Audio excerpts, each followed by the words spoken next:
From Shakespearean sonnets to cheesy Hallmark cards, we have a million ways to say I love you to each other.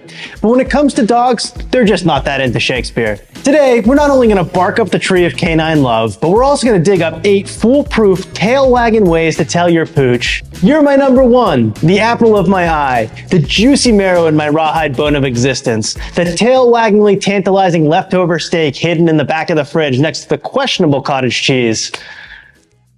Ooh. We're breaking down the woofs and decoding the wags. It's time to get fluent in doggy love language. And if you love this video, it'd mean the world to me if you could tap your paw on that like button.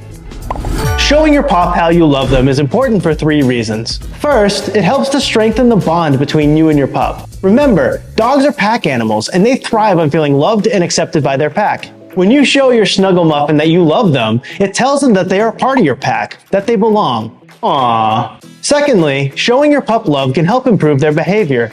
Dogs who feel loved and secure are less likely to exhibit problem behaviors like non-stop barking, chewing all your furniture, or being an angry little fluffball. In fact, a study published in Applied Animal Behavior Science found that dogs who received regular affection from their humans were less likely to be destructive or aggressive. Science! Finally, showing your pup love can have a positive impact on your own health and well-being.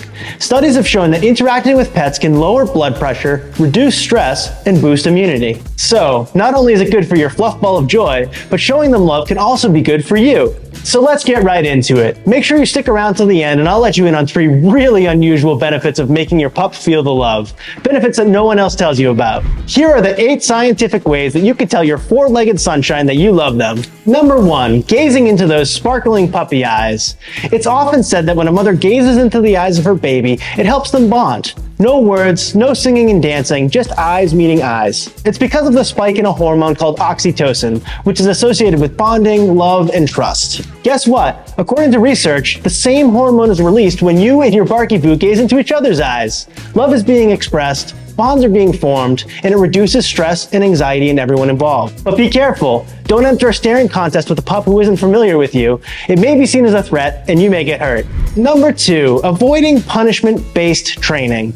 Listen, nobody likes being punished. Not humans and not pups. This seems like common sense knowledge to me. But if you need some scientific backing, a study found that dogs trained with aversive methods showed more signs of stress and had a more negative outlook on life than dogs trained with rewards-based methods. So if you train your fluff muffin using punishment-based methods, it tells them that certain things they do may be dealt with anger and something unpleasant, which leads to stress and anxiety. And they grow up to be pessimistic. And pessimism isn't a word we want to associate with dogs. Instead, rewarding them for good behavior and withholding treats when they're being naughty can teach them stronger and healthier behavior. And of course, let them know that you love them.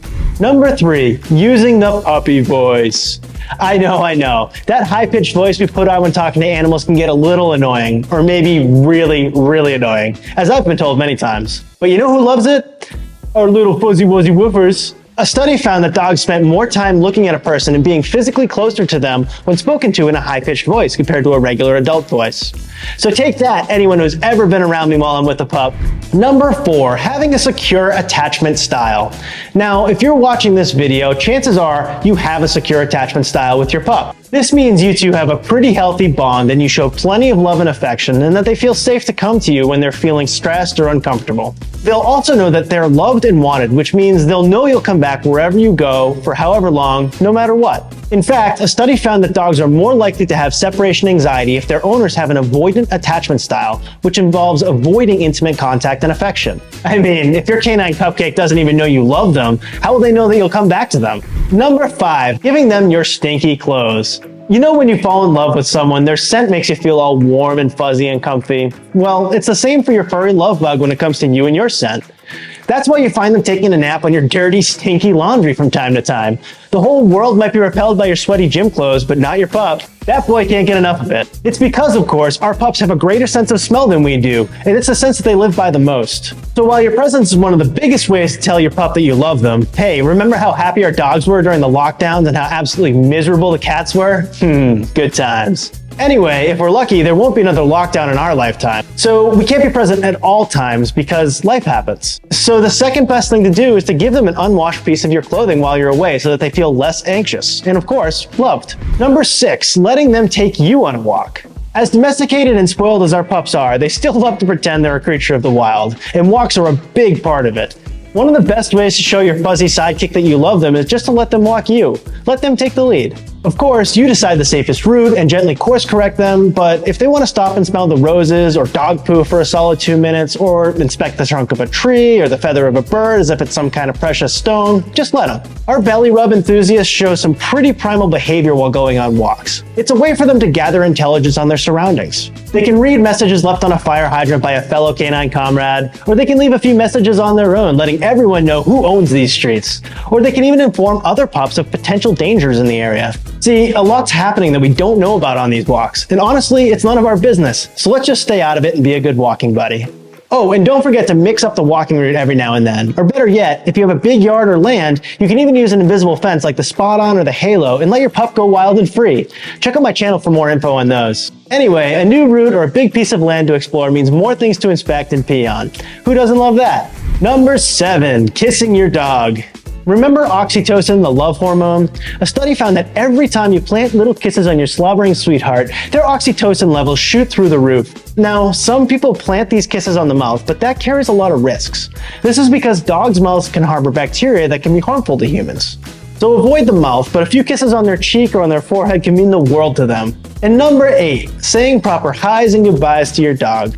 So while conducting research, scientists studied how pups reacted to greetings and goodbyes.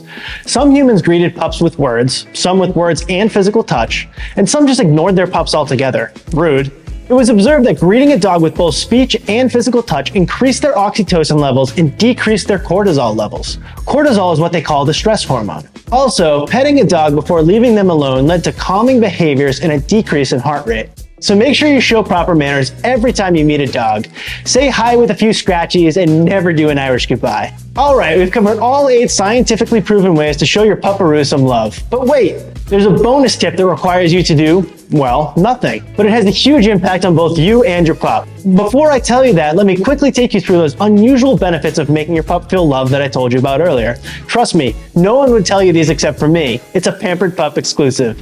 Number 1, your dog may dream about you. Yes, according to some studies, it's believed that pups have dreams like us. So if your tail wagger extraordinaire feels loved and secure, they're more likely to have a positive dream about you and all the fun you have together. So yes, you could be the star of their dreams. How cute is that? Number 2, you develop mind reading abilities.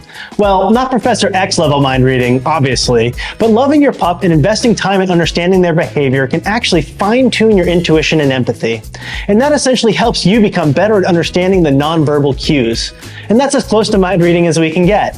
And finally, number 3, increased chance of survival in a zombie apocalypse and/or alien invasion. I'm not kidding. We all know dogs can sense danger and how naturally protective they are. If you think that doesn't come in handy when faced with the undead or ET, you obviously haven't seen I Am Legend, and I suggest you do it quickly. Listen, the chances of these scenarios happening may be very low, but never zero. So a loved and loyal snuggle pup can be your only chance to survive the apocalypse. I'm just saying. Alright, thanks for sticking with me till the end. Your fur-faced heartthrob is a lucky fella. And as promised, here's the bonus method of expressing your love for your pup that involves zero physical activity. And it's staring out the window with your pup. Yup, that's it. Before you say that was pretty anticlimactic, just go sit beside your pup next time you see them looking out the window. Trust me on this. You learn a lot about them, your pup feels pretty special about you showing interest in what they do, and you get to stare out windows for a couple of hours. Quietly. Don't forget to subscribe. And until next time, keep those tails wagging.